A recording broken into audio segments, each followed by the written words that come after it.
Hey, Village, and welcome to Red Lipstick Conversations. This is a space where we unapologetically explore with boldness, tapping into passion as we seek to inspire and create. I'm your host, Tasha Ray. I wanted to ground this episode by beginning with this quote: "Behind every great woman is another great woman." Kate Hodges. I am beyond thrilled to have a powerful guest who has inspired me from the actual moment that we met. This is a woman who is a ball of passion and warmth that you can feel in every single space that she enters. She is an intuitive life and a leadership coach. What she does is pretty amazing, but I'll let her tell you more about that and what brought her to her work in a moment. But first, welcome to the show. I am so pleased to have you here. Can you please introduce yourself to the audience? Yes. Hi. Thank you for having me. I'm Madineyah Isaacs. I'm an intuitive life and leadership coach, and I'm thrilled to be here. It essentially means I can read the energy field of people and spaces, and I can see where energetic blocks are, stopping people from moving forward, even spaces like what's hanging around that, you maybe not aware of. And then thirdly, I can clear it out of the field. And once it's cleared out of the field, that's when the practical actions are way easier. So the goal is to see that outer results in your life. I feel like this couldn't have come at a better time, given that we are on the precipice of spring cleaning and trying to get our thoughts into just what progresses we actually want to make, because a lot of us had a lot of goals and things that we have already set aside at the beginning of the year, and now we are moving into spring, so that's kind of like another restart or a reset, I would say. And what I'm interested to know is, how did you tap into this particular field, because it is really unique what you do? So I've always been intuitive. Most women are, we're very intuitive. We know things beyond logic, and, not no scientific study could ever, prove that. We just like know things. So I've Right. always had that, when I would hear when I'm driving, like, go left instead of right. And I'm like, but that's the shorter route home. But when I turn left, I would bump into a friend at the traffic light, and we'd pull over and go for coffee and we chat. And then she maybe shares something, and that's the exact information I needed. Maybe she mentions a website, and, it's the information I needed to move forward on a work project. So that was the extent to my intuition, which I feel a lot of women have.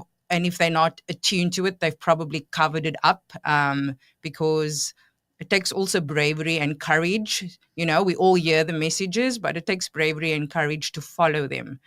So that was my extent of my intuition. And I've been a life coach, love this world, for 15 years. Before it was cool, before everyone and their mom and their dog was coaching, I've been coaching. And then 5 years ago, with doing all the deep work that I continue to do for myself, and um, I'm an EFT tapping practitioner also, and then being really in tuned with energy in that. 5 years ago, my intuitive abilities expanded, meaning that this ability opened up, and it really freaked me out because suddenly, like, I knew things about people. I never had this ability before. And then I had two mentors, and they just kind of gave me very light guidance. They were like, just lean into it, continue to practice, ask your clients who you trust if they're willing, to do this exploratory session. And I brought that into my regular coaching client sessions, and they were blown away, and they got a lot of breakthroughs, and a lot of things was making sense because I was picking up intuitive messages instead of just asking them questions and tapping, along with them. So that's pretty much how it started. For 2 years, I wasn't sharing this. In 2020, 2021, 22, I was kind of keeping it just, to my client sessions and friends in this field. And then I just saw the immense breakthroughs people were having, and me also in my life, that I lead with it front and center now. Now it just feels like I have a third arm that I can help people with instead of two. And it is the biggest blessing. I'm so grateful that I woke to this. And yeah, it's really been incredible journey this last 5 years of leading with this. I love the journey part that you were talking about as it pertained to particularly the fear, because a lot of the times when we uncover something about ourselves or we get a deeper understanding, sometimes it's presented as every next level is a bowl of fruit or something wonderful. Can you explore the darker side of getting to know this lighter side of you? So it takes bravery, courage for sure. And you really, if you are committed to a life of self growth, Hmm. because growing is inevitable, change is inevitable. And if Right. you are not going to be proactive about the change, life unfortunately is going to come in and, force things to move along, because we're all here to grow and expand and to learn. So there may be an unexpected breakup, there may be some unfortunate collapse with your house, but it's all happening for you. People think things are happening to them. Why me? I can't believe this. I'm a good person. And truly, I believe that there is a blessing or a lesson, both in everything. So looking at life through that lens, that everything is happening for you, because when you look back, immediate trauma or fright or terror of something happening, it's like, how can you say this is a blessing? Like, this is crazy, like my partner got cancer, how can you say that? And of course, in the moment, get over, you move through the shock and you get through to the other side. But months, years down the line, you see how maybe that experience brought you closer. With the fires in California, devastating, right? In January, what is the blessing that you see, that how people rallied around, how people realize, oh wow, like I was living in isolation, look at all these people who don't know me, who is supporting me. So that is what I mean, that there's a blessing and a lesson in everything.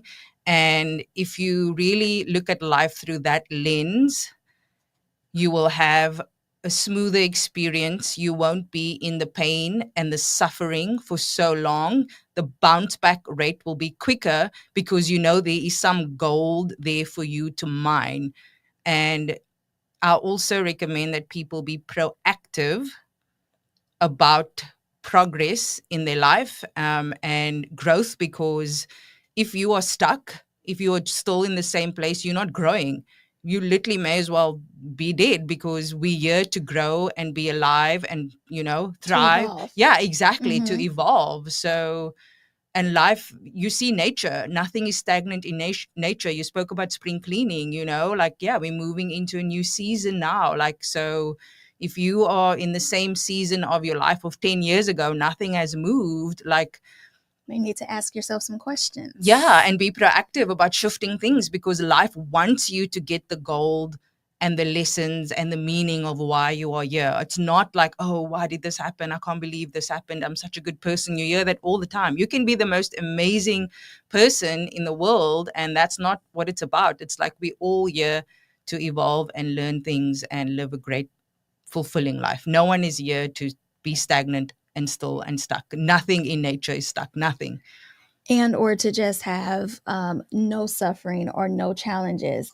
I think when we think about clearing, I think sometimes we are limited in our thought and we think about it as simply just moving things around in a space that is physical. Can you talk to me a little bit about the benefits of emotional clearing or psychological clearing that you've seen in your work? Yeah, absolutely. So if people are taking a lot of great action, right? They're doing all the right things. They went to the right schools. They're in the right networks. They get great opportunities. They have quote unquote, amazing parents. Like everything is great. but they're still not seeing the results that they want with the right strategies, marketing strategies or whatever it is if they're in business. And they're like, what's happening? I'm doing all the things. They need to look inside, because more than likely there is inner blocks, limiting beliefs, limiting vibrations. We live in a vibratory world. Everything is vibration, everything is frequency. Even though you had quote unquote great parents provided for you, safe home, all of that, what was their dominant vibrations in the household, and you around mom and dad, like 24/7, or school teachers, whoever you're around, grandparents at that age, whoever raised you, and their dominant vibrations, which most parents are not aware of, can impact the child. You're holding the child, hugging the child, even just being in the home, being in the car, subway, wherever you are, and that child absorbs perhaps the mom's vibration. She's always anxious, just always, even if things are like amazing and great. So that child learns how to also be anxious and thinks it's theirs, but actually it was an imprint that they took from their parents. And now they're going through this world doing all the things to try and, limit their anxiety, but actually it's the vibration of mom. And then with my intuitive ability, I can see that a specific age I can say, okay, at age 7, I kind of see the transference go from mom into the son, the child, and I can see, oh, it landed in your heart. And then I will do work to clear it out of their heart. And they will come back, and tell me I don't have that anxiety anymore. Like things that used to bother me, my reactions are very different now. I respond to things differently because I'm not anxious. I'm suddenly on time for work. I don't understand. I'm always late. I'm always like running because they in that vibration of anxiety. Anxiety is a safe place for them. So running late, running for the train, gives you a lot of anxiety. And so, yeah, that's why I say the work is actually quite practical, and it is. I'm happy there's more conversation now around energy work, because people are seeing the value of it. Top CEOs, they have shamans and things like that. I think it's so incredible, because that was truly the missing component. And yeah, a lot of things are unconscious, beyond even our current timeline, like what happened in this lifetime. There's so many things we can tap in and clear, that you will see your life just move forward way quicker, and all the right action that you were taking and the right strategies finally has like a safe space to land, like you know a light home in your body, in your space. And now boom, now all the things starting to land. You're not so anxious to go live on Facebook, live on Instagram, because you don't have that anxiety anymore. That really makes a lot of sense. And I think, too, sometimes when we're in a good moment, you just spoke about how we're always in this state of change if we are actually progressing and evolving. And I think sometimes if we're in a space where it's a good space, we want to cling to it. And if we're in a space that we feel is challenging, we want to push away from it. But sometimes we can get the biggest life lessons when we're going through a transition that we didn't want or that we didn't expect. Can you talk to me a little bit about how understanding the nuances of the different seasons, how it makes a difference for us as on our evolving journey? So self-awareness is key. It's number one in all personal growth work, personal development work. And a lot of people are scared of awareness, because with awareness means you have to feel things. You have to notice things. You have to admit things you don't want to admit. It's about being really in tuned with your body. Like, oh, I saw that person. Why am I feeling this, pain in my side? That's awareness. And unfortunately, what do most people still do? We numb. Exactly. Yeah, right. Sugar, alcohol, fighting, there's many other things that people numb with, beyond the obvious ones: overeating, drugs, alcohol. But there's other things also, like picking fights with your loved ones, ramping up the inner critique within yourself, putting yourself in unsafe, situations unconsciously. This is all unconscious. So self-awareness is truly the foundational work. And then you can discern, you can be like an investigator, like, why am I feeling this way? And it's like, oh, I started to feel this way. I remember the first time I felt this way is age 20, when I started to date that person. And then you kind of like investigate. And it is truly, for me, it's like there's no other way to live. It's very empowering. And it takes bravery, it takes courage, because it is so easy just to self-soothe. It's so easy, to just kind of numb and like watch shows and binge. So, but yeah, but it's so great. I feel like it's like a treasure hunt for me. Like, I enjoy it, and people that come to my world, they also like love it. They're like, oh, why did that show up? So I always say a trigger is a good thing. It's not like a bad thing. It's like, oh, I thought I worked on my mom issues. It's like, okay, you have, and maybe there's another layer now. So be curious, rather be curious about it, and work to shift that instead of having it for 10 more years. Like, that for me doesn't make sense. Like, yeah, you worked on your mom stuff, great, and maybe there's some more layers. You didn't get to the root cause. So the work that I do, the intuitive work, is all about getting to the root cause, literally the split of a split of a split of a split second when this was imprinted in someone's field. Because there's amazing therapists, amazing psychologists, amazing coaching support out there for people. And you hear people are still, you know, at age 40, 50 having mom issues. And that means you didn't get to the root cause. So, yeah, all the great work you're doing, that's amazing for awareness and shifting experiences in the moment. But did you actually excavate the real root issue? That's the gold. That brings me to just the idea of how you were speaking about the overstimulation that happens in our society, because there's always something on, as opposed to, when we grew up, certain things like the television and different things would kind of slow down or turn off. But now everything, and then with the advent of social media, there's always something that you can do, as opposed to the idea of quieting the mind.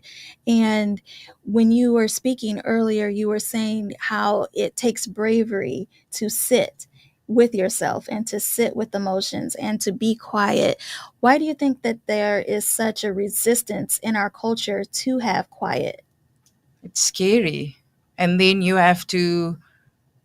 realize, oh, it's actually not that teacher, it's not the boyfriend, it's not the girlfriend to blame, it's actually me. And it's like, oh shit, like, it's me, like, Mhm. and it's easy to blame, it's easy to finger point. Then you don't need to actually work to change. It's like, oh, if they change, and then my life will be amazing. But actually, it's when you change, your life will be amazing. Whew, that is heavy right there. Because I mean, I'm just the song, the lyrics. I'm looking at the man in the mirror. Yeah. That just came to my mind because I think friends and just our circle can be a reflection to ourselves. They can show us things that we might not even see in ourselves. And this idea of being dedicated to the work, we that are on a journey to try to get to our highest selves, I think sometimes there is this idea that we can reach this place of completion. But as you have said, and how I've been learning on my journey, there's always something else to learn. There's always something else to uncover, even as self aware as a person might feel that they are. Um, I'm wondering, when it comes to reclaiming the messages of our ancestors, what role do you think that plays in helping us to also move forward? Huge, huge, huge, huge. I got goosebumps really when you mentioned the ancestors. Really, so there are blocks that we are aware of. That like we've seen, in the household, our environment. There's those type of like energy blocks or limiting beliefs, limiting ideas, limiting vibrations, etc. And, then there's also the ones you don't know about. And I'm happy there's lots more consciousness now around ancestral healing, lineage healing, because that's very real. A lot of our blocks comes that way, unknowingly, pass through the DNA. And also there's gestational blocks. What happened, in your mom's womb? What was your mom feeling? What was the birth, process like? All of that. What emotions did you absorb? And then there's something else that I won't touch on now, but also past lives. So there's things that impacts you today, and you're like, I don't know. Whoa, I have no idea. But back to your question, yes, absolutely. Things get passed down the maternal line, the paternal line. Often in sessions, I will literally like see someone's grandmother, I will see someone's great, great, great, great grandmother, and she will kind of like pop up like in a line and be like, oh, I was the one with that belief. I was the one that story that that women are worthless or whatever it is, and then I will kind of see it get passed down like through their whole maternal line to them.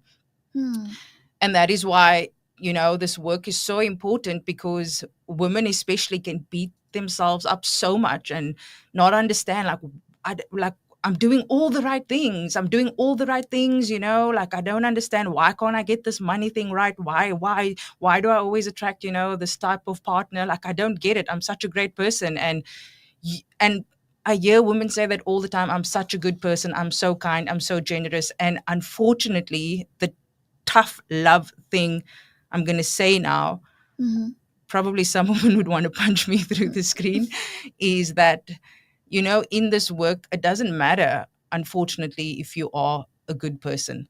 You can be the most amazing, incredible, kind person in the world that you are.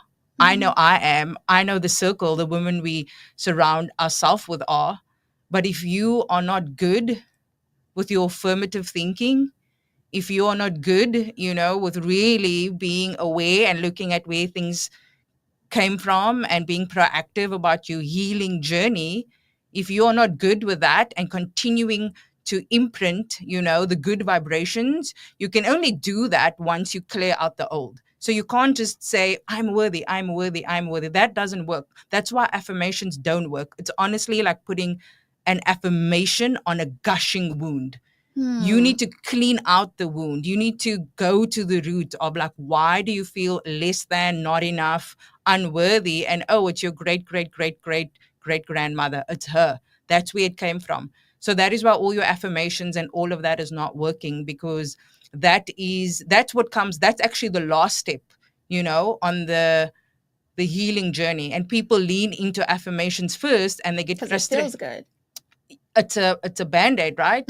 Or it doesn't feel good because they say it, I'm worthy, I'm worthy. They don't believe it. And then they're like, oh, I'm not worthy. Then they kind of just like, throw it out the door.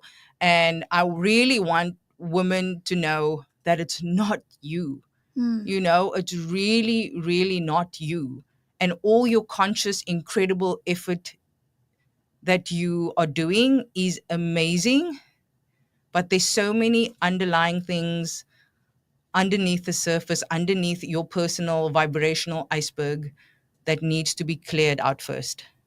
And it doesn't need to take a long time. With a skilled person, like they can like see and kind of zap you. And, there's so much rich consciousness now that there are a lot of incredible people doing work like this, that they have these abilities to see things. And it's kind of like all the decades of deep expansion inner work that all the amazing people before us have done. It's kind of like it's here. Like when I see it, it's here. It's like in arm's length. And that is why you will hear suddenly people are waking up to this dormant abilities, which I now believe that I was born with. I just had no idea. I was covering it up, right? I grew up in a very traditional household. So covered it up for safety, right? You can't know. It's not safe to know. You can't be a know-it-all. It's also wrong. Like we get told that a lot when we were younger. Like, who are you? Who do you think you are? Like, you're not special, But I really want every woman to know that they are special, they are amazing, and you are worthy. And these things can really impact your growth and your quality of life and cause you a lot of unnecessary heartache and heartbreak. And it doesn't need to be that way. I definitely know somebody needed to hear that, and that somebody is me.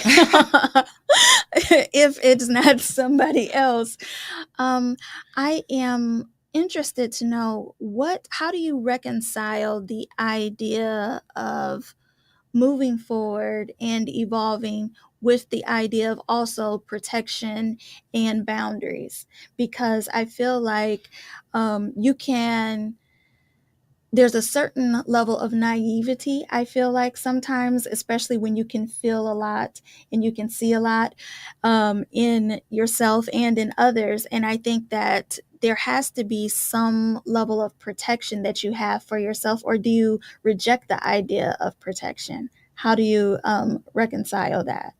Do you mean as an empath and protecting yourself from like energies and hearing stuff? That, or just interacting with different people in your circle or in your life that you know that are on a different path than you are, and or that don't support your way of life or whatever it might be, but you want to still acknowledge that person or that relationship, but you need to have a certain boundary. Like, how do you continue to grow and evolve, but still also have and maintain the boundary for your mental health? Oh, yeah. So if anyone, going on this journey to being a coach, or they are an empath and they're committed to like a personal growth journey, I would really say like do your own deep inner work to excavate the limitations and clear that out. Because, you know, frequency matching, vibrational matching, it's a real thing. So if you don't have that frequency in you, that vibration in you, automatically people will move out of your life. If Mm-hmm. you don't have the vibration of, oh, like I suck, I'm a loser, you're not going to attract that type of people in your life. So that's number one. Mm-hmm. And commit to it. It's not like a couple of weeks, couple of months. Commit to it. Like there's always going to be new layers and new things to discover. And you're like, oh, wow, I didn't realize I have that. So that's number one. Mm-hmm. And with family, of course, with friends, you choose who you want in your life, but with family it's not so easy. So recognize, that everyone has free will choice, and respect their decision, that they're choosing maybe to not go on a personal growth journey, and that's okay. So be discerning about that. And also at family gatherings, for example, if you know that there's an aunt or an uncle, we all have that one aunt, that one uncle, like Mm-hmm. Thanksgiving, like, Mm-hmm. be discerning. If you want to be respectful, chat to them for a few minutes and be present. But no, you actually can't be around them for half an hour. They impact you too much. And but still be respectful, and then, go play with the kids or move around. You don't need to hover. You don't need to, absorb unnecessary vibrations that you don't need. No one needs it. And then thirdly, I know people talk about protection bubbles and that, but I find it contracts. Like, they say, like, yeah, when you're on the subway and like, put yourself like in a bubble of light. But then I feel you like in the bubble, and I'm like, but we in the world. This work is not about being a hermit. Mm-hmm. It's about being in the world. We in New York, I came here on the subway, there's a lot of people. We in downtown Manhattan, I saw hundreds of people before I saw you now. Mm-hmm. So what I do is I do something called connecting to the light, because I feel expanded. Then I don't feel like I'm fully here, like, connected to everyone's energy. And it's basically just adding in light from above, light from below. So you can ground also, and then see that two lights meeting in your heart, and then expanding it all around you. Expand to the cosmos. And then when you in that expanded state, you connected to the light, yet feeling grounded here, bringing kind of like heaven down to earth. I feel people can really feel protected that way, that they're not taking on people's stuff. I also have other tips and techniques if anyone wants to reach out, like I could totally help them. I also have the energy clearing vampire, which is a real thing. I have like a gift, to give your audience, the energy clearing vampire, because as an empath, as an intuitive, as a sensitive person, highly sensitive, like those type of things is always unconsciously like looking for the light. People are unconsciously always looking for the light, and if they feel your radiance, they think you are the light, which and they attach to you. And that's why a lot of people feel amazing and great, and they go out, in the city, they go out for dinner and they come home and they're so And get tired. depleted. Yeah, and it's Mhm. only like 7 p.m. or 8 p.m. They're like, whoa, I'm so tired, I feel like it's 2 a.m. It's because you took on everyone else's energy. So that energy vampire clearing is so important, because you are not the light. Everyone is connected to their own light, but a lot of people have dimmed their light down so low that they can't even access that. So if when they see someone who has like a bright energy, bright light, they're like unconsciously like, ooh, like what's Drawn to that? it. Yeah. Yeah. And then Mhm. that's why you suddenly feel tired all of a sudden. And I had to learn all these things over time. But now, like, I'm out in the city, I'm doing all the things, and I'm kind of like Buffy the Vampire Slayer. I'm the energy slayer. I'm like, no, you're not coming in my space. And yeah, so That is so powerful. I'm also interested to know, when it comes to feminine energy in your work, have you seen examples of how tapping into it and being aware versus suppressing the feminine energy? Because I feel like a lot of the times, um, different aspects of our femininity are told to be prominent, like our sensuality or our sexuality. But when it comes to the nurturing side of ourselves or the intuitive side of ourselves, those are things that kind of get put to the side. So I'm wondering, when we actually take a moment to tap into those things of our full energetic feminine energy, have you seen how it can be a force for positive change in your work? absolutely, force for good, force for positive change. And it's not about dishonoring the masculine, right? Like we all have it, every single person in the world. It doesn't matter, their gender or non-gender. Like we all have the feminine, we all have the masculine. Mm-hmm. And the goal is to balance it in a healthy way. You can't be totally feminine, then that means you're dismissive of, the structure and the strategy and all of that. So, you coordinating this with me, this was your masculine energy, and then us having this conversation is more feminine. We need both. We need the structure, the strategy, and then the nurturing, as you said, and the intuitive. So that's really the goal. It's not one or the other. I do feel like in the workplace and overall, it was more masculine driven. Understandably, there wasn't women, in the workforce. So that was the culture. And then when women started to work, we entered the work field, with that energy. And it's amazing time now with it's, welcomed the feminine. But if you're leaning too much in the feminine, that's really not good. And you also see women who lean too much in the masculine because they feel that's the way they're going to get ahead. And it's about being in a balance, in a healthy way. Because, of course, you get the toxic masculine, you get the toxic feminine as well, kind of like weak and wispy. And that's not feminine, you know. Feminine qualities, it's about being empowered, in your sensuality. You feel comfortable, safe in your body with your curves, like you feel like really strong using your intuitive knowing. It's not about being like, yeah, like waspy. That's kind of like the weak feminine. And we all don't need to talk about that, but we all know what are toxic masculine traits, which is more commonly spoken about. But Right. it's to be aware also, it goes both ways. I don't think that I've actually heard that.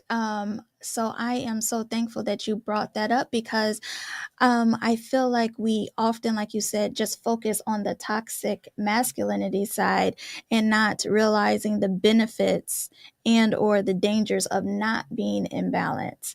So what I'm interested to know is, can you give an example of what clearing looks like before and after when a person starts to go on a journey, because we acknowledge the fact that it can be uncertain, especially if you come from a certain type of, let's say, religious background. You might be afraid that you're doing something that you shouldn't be doing when it comes to energetically. So I'm interested if you could kind of explain to the audience, what does the introductory pathway to a clearing session, what that looks like? So number one, the person needs to be open.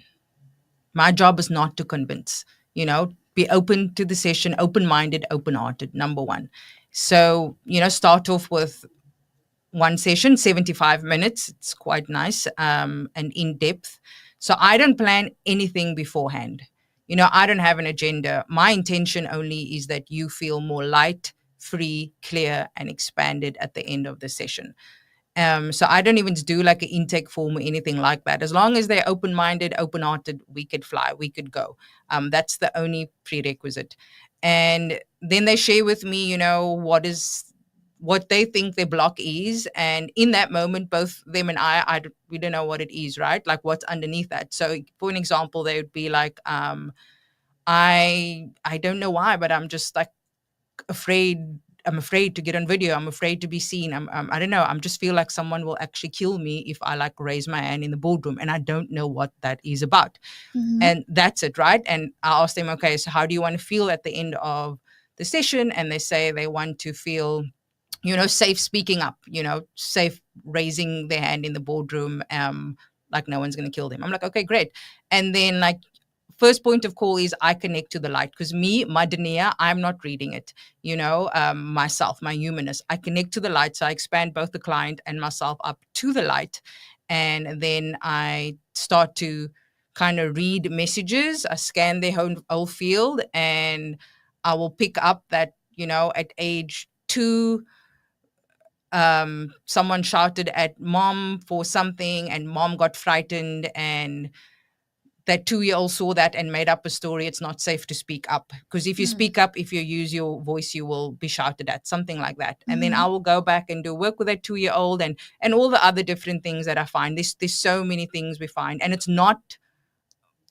things that's so unrelated, it's like a magic carpet ride. Honestly, it's like an adventure we go on.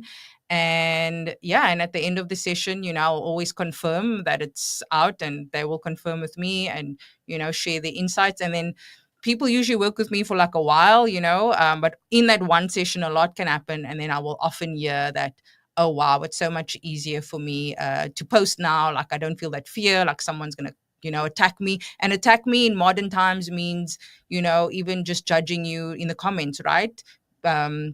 Trolls like that mm-hmm. feels like someone's going to attack you, kill you, mm-hmm. In today's modern age. So it's like, okay, yeah, someone made a negative comment, I actually don't care. So that's the practical outcome that the work brings you. So when you're doing this work, how important is it important to have like a neutral environment, or does something need to happen to the environment so that the person can come and then have an experience? Like, is it a barrier to the process if the environment isn't conducive? Does that play a part at all when you're doing your work? So most of the work is on Zoom. Okay. Yeah, so it's the light is doing the work. I'm reading the messages, so it's absolutely fine as long as they open-minded, open-hearted. They're not going to be, they're like, what are you talking about? Like, I had a great mom. And you can have the most amazing parents, but this is all unconscious. I'm reading their vibrations, that your mom, doing the best that she could back then, had no idea. And parents back then, I also really want people to know, because it's quick to blame the parents, but I want them to know that there was a lot of unconsciousness back then. And parents didn't realize the damage of what their words would do, by criticizing the child, by saying, oh, you're so stupid, oh, you're so lazy. Like, parents didn't know that. Now there's a lot of consciousness, and parents understands how words impact their kids and all of that now. So I really want people to really like have some compassion for their parents, because they were doing the best that they could with the consciousness also back then. There was zero talk about conscious parenting 40, 50 years ago. Mm-hmm. and you're blaming someone who was unconscious, not realizing the damage of spanking you, what it would do, like now, and all the issues that a lot of, unfortunately, women like, our age, like, have. And that's why they're all in therapy, all have coaches. There's a lot Right. of, A there's lot a of lot. stuff, a Yeah, lot of yeah. baggage. And Right. so, but just have compassion. Like, there was no ease of information, you know, to change your reality, back then as now. And it was not at all in the zeitgeist. So just like, have compassion. Your parents were literally doing the best that they could from their awareness. Just to switch just a little bit, can you talk to me about any relationship that you've seen between creativity, abundance, and stillness? Have you seen any of that in your work? And if so, what could be the pathway to getting onto a different place of awareness? So it goes hand in hand, awareness and stillness. In order to be aware, you need to be still. And still doesn't always mean meditation, and like just being quiet for 20 minutes. Still could be you bathing, you jogging, you walking, like that's also stilling and calming. And in those moments, usually like awareness pops forward, you'll have a thought, like, so absolutely, like, that's in order to access really deep creativity. And I feel like intuition and creativity, it's kind of like the same, similar wavelength. Albert Einstein spoke about that, also intelligence, creativity, intuition. Like, it's kind of like they're like cousins. Interwoven. Yeah, they're cousins energy for sure. So stillness, awareness, is magic. Like, yeah, that's kind of the foundation. Meditation, anything that really calms you. It's not only meditation, it can be jogging, running, yoga, but any practice where you're not on devices, you're just connected with yourself, you're in the moment, basically in the moment, present. Have you seen any downsides in our society, given that it is so fast paced and you never stop to smell the roses because there is this propulsion, this that keeps you wanting to always achieve, to always work on what's next? Have you seen how there can be downsides to this, particularly when it comes to the feminine psyche? Yes. Always feeling like you're not doing enough, you're not having enough. So pushing the goalpost further and further. And, just, oh, once I reach X, and then you reach X, it's once I reach Y, then one. And so that basically, when I hear that, it's like there's no fulfillment. And so you can achieve and achieve and achieve and achieve and achieve and be addicted to achieving, but if there's no fulfillment, you will never be fulfilled.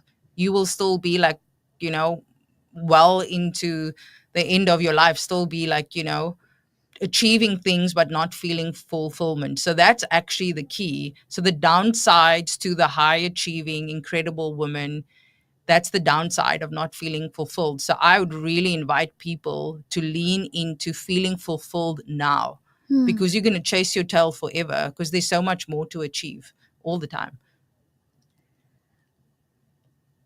So, in other words, we need to, while tapping into fulfillment and contentment, we need to also hold on to the idea that we are always in constant flux.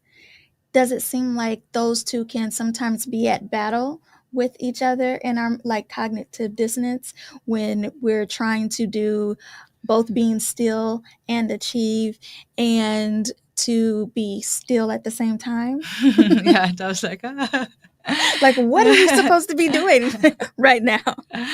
In the last 30 seconds. So success without fulfillment is failure. Success without fulfillment is failure. And that's why you see that with a lot of high achievers, never happy, never satisfied. Unfortunately, you also see incredible people that you don't understand, like, why did they kind of self-sabotage and blow up their life? Unfortunately, why did they commit suicide? Like high achievers, A-list celebrities, addicted to achieving, but not feeling fulfilled. And fulfilled doesn't mean quit, give up. It just means like right now I'm deciding in this moment, I'm I've done a lot. I'm so blessed. I'm so thankful. I'm fulfilled. I've done a lot. This is amazing. Kind of take stock, really own it. Own it, essentially. Own it and see all the lives that you have impacted. See where you started and where you are now. Like, and just like really feel nourished and fulfilled with that. And like, oh, cool, I can go forward now. You will see that your achieving will be different with that energy. And there will be like a stillness in it because you're not just chasing the next goalpost. So you'll still achieve, but there will be like a stillness, fulfillment, vibration in it. And then when things don't go your way, or you're not like, getting all perceived A's in whatever project, you find because you feel fulfilled. You're not tying your worth into the outcome of that project or that achievement, because that is dangerous. If you're putting your self-worth into outcomes of projects or in other people or in other people's opinion of you, that is dangerous. Your self-worth is priceless. Even if you have $0 in your bank account, you have no, great relationships, you are worthy. So, and a lot of people tie their worth into outcomes, into, oh, I'm married, oh, I have a partner who loves me, oh, I'm worthy, I'm worthy. No, you are worthy just as you are. Remember that great great great great great grandmother? That is why you don't feel worthy now, and so you're looking for outside Validation. circumstances. Yeah, and that's dangerous, because what happens when that job goes away? What happened when the partner leaves you? Then you're like, oh, I'm not worthy, I'm broken, you see, no one loves me. No, they move away, or you're not successful on their project. It didn't work out. It had nothing to do with you. You are still worthy. It didn't work out. And what can I learn here? What's the blessing here? And how do I move on? I feel like just like the work, this conversation can definitely continue. But before I end this episode, I just want to make sure that everybody knows how they can contact you, because I felt like it was so important to at least start this conversation here on the podcast and continue it from the session that I was able to have with you when we met at Luminary. So I want to make sure that people know how they can get in contact with you, because to say that the experience to have a clearing is powerful is an understatement. So please let the everybody know where they can get in contact with you. So the easiest way is Instagram. Check my DMs. Yeah, you can just message me. It's Madineyah, my name, Madineyah, Madineyah. So that's my first name. That's my handle. And then if you go into the link in bio, you will see a way to book with me. And then also in my Facebook group, I have, as of now, 80 energy clearings that I've done for groups. It's for free. It will be there for 90 days. Facebook is taking it all down July 7th, the storage rules. But otherwise, up until July 7th, there are 80 energy clearings for people to explore. It's for free. I want to help people shift in their consciousness and expand what's possible in their life. So, yeah. Oh, thank you so, so, so much. I feel just such a weight and that has been lifted just in this conversation, because I feel that, like you said, self-awareness is key, but having the opportunity to connect with you in person and to just feel your presence and to just feel your warmth and care has immensely empowered and blessed me today. So I am so moved and I'm so grateful for your time today. And until next time, make sure that you water yourself, and you will see that you will grow and bloom where you are planted. I am your host, Tasha Ray. Until next time, bye bye.